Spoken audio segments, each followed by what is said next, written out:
Have you ever wanted to send a secret message? We've got a simple trick with you using bicarbonate of soda and turmeric. You're going to make a paste with the bicarbonate of soda and water. Use a cotton bud to write your message on a piece of paper. Whilst your writing's drying, mix some turmeric with some rubbing alcohol.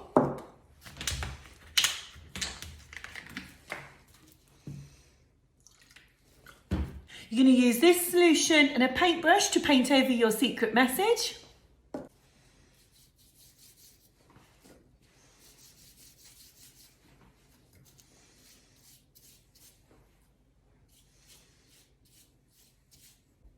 So our secret message has appeared, but how has it worked? What's happened?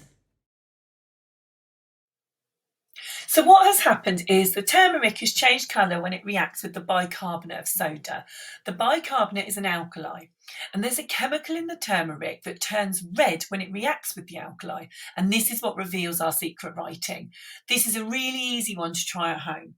Now don't forget, for more ideas, practicals and lessons, subscribe to our YouTube channel and check out our website. All details are on the screen now.